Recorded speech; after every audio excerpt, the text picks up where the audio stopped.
काशी वाराणसी यानी बनारस में EVM machine चोरी करते हुए पकड़ी गई है और चोरी करने वाले भाजपा के कार्यकर्ता हैं और अखिलेश यादव ने उनके ऊपर इल्जाम भी लगाए हैं। और आगे चलते हैं अपनी खबर की तरफ, देखते हैं अखिलेश यादव ने क्या बयान जारी किया। यहाँ आप देख सकते हैं बड़ी संख्या में ईवीएम पकड़ी गई है।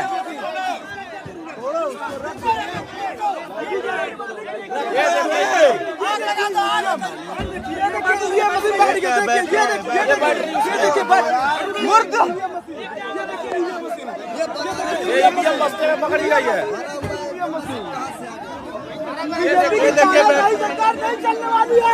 ये तानाशाही सरकार है। बीजेपी सरकार मुर्दाबाद मुर्दाबाद मुर्दाबाद।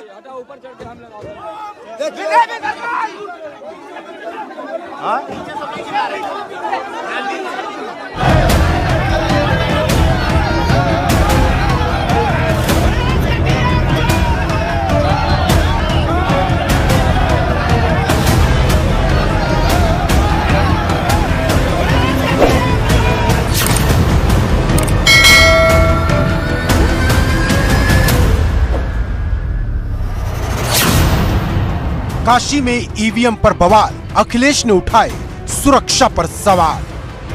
क्या वजह है कि बिना सिक्योरिटी, बिना इतने इंतजाम के ईवीएम जारी हैं? यूपी की चुनावी लड़ाई ईवीएम पर आई।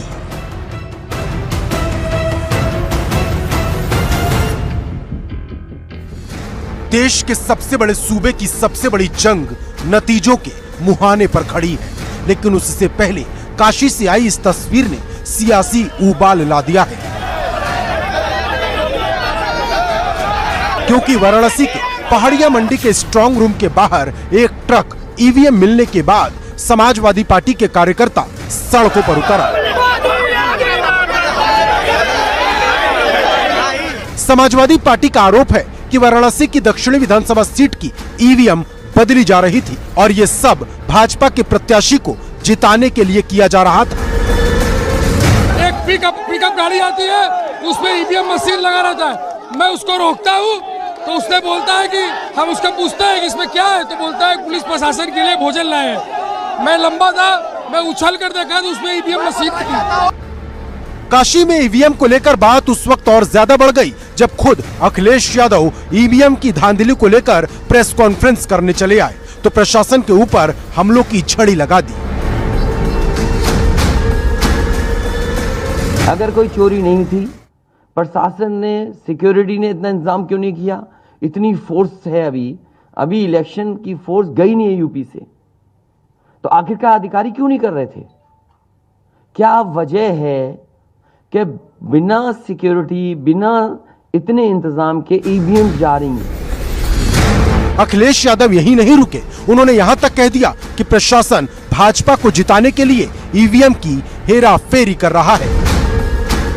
प्रमुख सचिव मुख्यमंत्री, आप जानकारी कर लें, अगर आपके डीएम्स कोई जानकार हैं, उन्होंने खुद बताया है कि वहां से, लखनऊ से फोन आ रहे हैं कि जहां पर भारतीय जनता पार्टी हार रही हो वहां पर काउंटिंग स्लो हो और रात तक काउंटिंग लेकर के जाइए।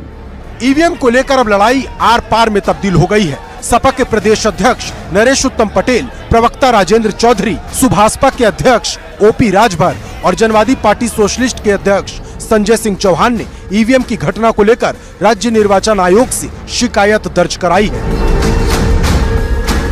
जो मशीनें इधर से उधर की जा रही हैं, हेरा फेरी करने का प्रयास किया जा रहा है और हमारी पार्टी के कार्यकर्ताओं ने, समर्थकों ने, जनता ने मशीनें पकड़ लिया, तो वो मशीनें हटाने का आपको किसने अधिकार दे दिया? चुनाव आयोग की गाइडलाइन से कि कोई भी ईवीएम स्ट्रांग रूम से बिना प्रत्याशी को सूचना दिए आप कहीं नहीं ले जा सकते, चाहे वो खाली हो चाहे कोई भी हो। सरकार ने सत्ता का दुरुपयोग किया है, इलेक्शन कमीशन की गाइडलाइन की अवहेलना की है। यहाँ उत्तर प्रदेश में श्री अखिलेश यादव जी ने बार बार ये मुद्दा उठाया कि वो सत्ता का दुरुपयोग करके लोकतंत्र के ऊपर बहुत बड़ा आघात कर रहे हैं। दूसरी तरफ भाजपा भी पलटवार करते हुए खुलकर मैदान में आ गई है। ये वही हवा है, वही सपा है, जनता जिनसे खफा है, मन बना लिया करना इनको दफा है। और 10 मार्च को अखिलेश यादव जी कहेंगे ईवीएम बहुत बेवफा है और 10 मार्च का भी अखिलेश जी ने इंतजार नहीं किया, 8 को ही कहना शुरू कर दिया ईवीएम बेवफा है। जो अलग अलग चैनलों एजेंसियों के माध्यम से एग्जिट पोल आए, जिसमें भाजपा एक बार फिर से बड़े बहुमत के साथ सत्ता में वापसी कर रही है, उसके बाद उनके गुंडे, उनके अपराधी, उनके तथाकथित गठबंधन कहूँ हठबंधन करने वाले जो उनके साथी सहयोगी हैं, वो सब बौखलाए हुए और उनके आरोप निश्चित तौर से माहौल को खराब करने की कोशिश है। लेकिन इन सब के बीच कई सवाल हैं और सवालों के बीच काशी के डीएम कौशल राज के जवाब, जिनकी माने तो काउंटिंग से पहले मतगणना के कर्मचारियों की एक कॉलेज में ट्रेनिंग होनी थी, उसी के लिए ये ईवीएम ले जाई जा रही थी। गाइडलाइन का जो पालन होता है वो पोल्ड ईवीएम के लिए होता है। पोल्ड ईवीएम के लिए गाइडलाइन के पालन कल सारे कराए गए थे, जीपीएस ट्रैकिंग वगैरह सारी की गई थी। आज जो मशीनें निकाली गई हैं उसमें अगर गाइडलाइन का कोई भी उल्लंघन हुआ होगा तो उसकी जांच के लिए हमने एक सीनियर मजिस्ट्रेट को नामित कर दिया है। वो सारे आरओ हैंडबुक से गाइडलाइन चेक कर रहे हैं। अगर ऐसा हुआ होगा तो प्रशिक्षण के लिए जो भी ईवीएम निकालने के लिए रिस्पॉन्सिबल है, जिनको सब चीज़ों को बताना चाहिए था कैंडिडेट्स को, अगर ये पालन नहीं हुआ तो डेफिनेटली उनकी कार्रवाई होगी। लेकिन समाजवादी पार्टी काशी के डीएम के इस जवाब से संतुष्ट नजर नहीं आ रही। अब बड़ा सवाल ये है कि क्या ईवीएम की ये बात इतने भर से खत्म हो जाएगी या दूर तलक जाएगी, क्योंकि ये सवाल ऐसे वक्त में खड़े हुए हैं जब एक दिन बाद वोटों की गिनती होनी है। वाराणसी से नीतीश कुमार पांडे के साथ ब्यूरो रिपोर्ट एबीपी गंगा।